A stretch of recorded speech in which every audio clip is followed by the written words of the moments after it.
Kaveri travels private bus ఈ దురదృష్టం సంఘటన. మొత్తంగా 20 మంది చనిపోవడం జరిగింది. అదృష్టవశాత్తు ఇందులో 27 మంది ప్రాణాలతో బయటపడ్డారు. స్పష్టంగా ఇందులో బస్సు డ్రైవర్ది తప్పు స్పష్టంగా కలగదు. అంటే మోటార్ సైకిల్ ముందర పోతా ఉన్నది, ఆ వెనక ఆర్టీసీ బస్సు వస్తా, ఆ బస్సు డ్రైవరు ఆ 2 వీలర్ యాక్సిడెంట్ చేసిన సందర్భంలో ఎప్పుడైతే ఆ 2 వీలర్ క్రష్ అయ్యి బస్ కింద ఇక్కడ జరిగిన సంఘటన చెప్పిన వాళ్ళు చూస్తే ఆ డ్రైవర్ కనీసం ఎప్పుడైతే స్కూటర్ కు యాక్సిడెంట్ చేసి ఆ స్కూటర్ బస్సు కిందకి వెళ్ళిందో వెంటనే బ్రేక్ వేసి బస్సును ఆపి ఉండి ఉంటే ఇంత ఘోర ప్రమాదం జరిగేది కాదు.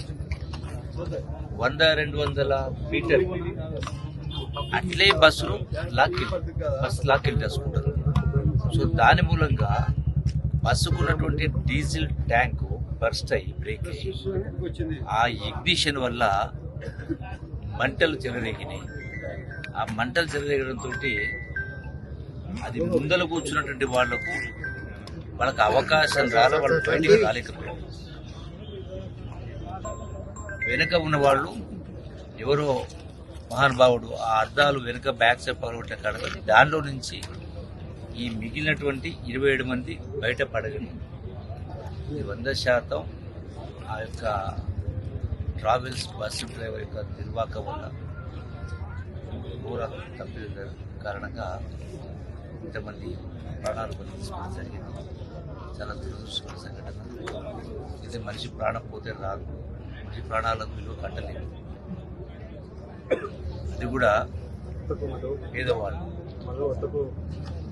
బెంగళూరు నుంచి, హైదరాబాద్ నుంచి బెంగళూరు దురదృష్టకర సంఘటన. ఇటువంటి జరగదు. కట్టుదిట్టమైనటువంటి అంటే ఆ బస్సుల యజమానులు డ్రైవర్లకు సరైన ట్రైనింగ్ ఇవ్వాలి.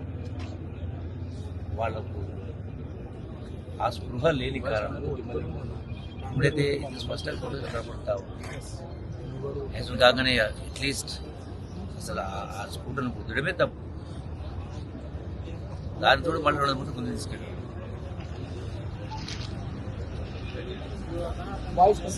భరించరా అనేటువంటి సంఘటన ఇది.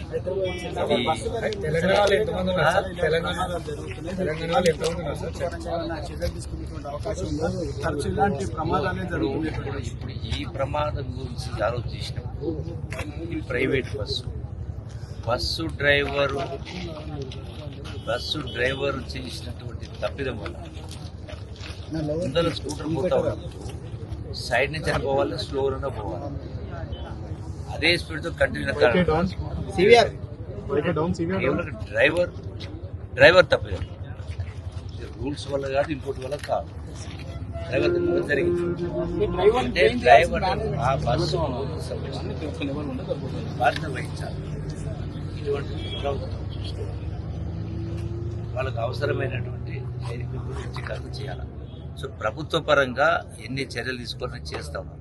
ఇప్పుడు చనిపోయిన వాళ్ళ ప్రాణాలు మనకి తీసుకురాలి.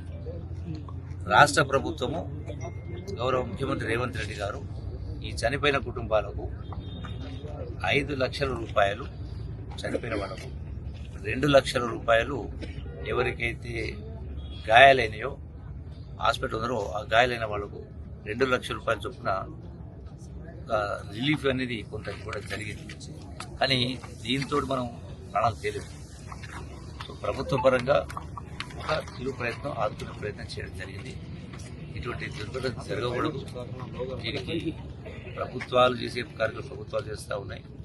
ఈ ప్రైవేటు బస్సులు కూడా గతంలో కూడా ఇదే నేషనల్ హైవే పైన నాకు జ్ఞాపకం ఉంది, నియర్ కొత్తగూడ దగ్గర పాలెం దగ్గర రోడ్డు కర్వేచర్ ఉంది, ఆ బస్సు పోయి ఆ కలవట్టు కర్వేచర్, దాంతో డైరెక్ట్గా కింద ఉన్న ట్యాంకే దాన్ని గుర్తుకోవడం ట్యాంక్ బ్రేక్ పగిలిపోయి మంటలు వచ్చేసి అప్పుడు ఒక 50 మంది పైన చనిపోయినట్టుగా 45 మంది దాకా చనిపోవడం జరిగింది.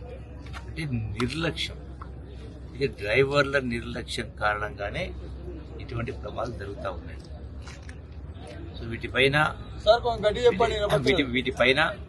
ఇటువంటి జరిగిన వాటి ప్రైవేటు వాహనదారులపై బస్సులు ట్రావెల్స్ పైన కూడా కఠినమైన చర్యలు తీసుకోవడం, నిబంధనలు కూడా పెంచే కార్యక్రమం చేసే కార్యక్రమం చేస్తారు.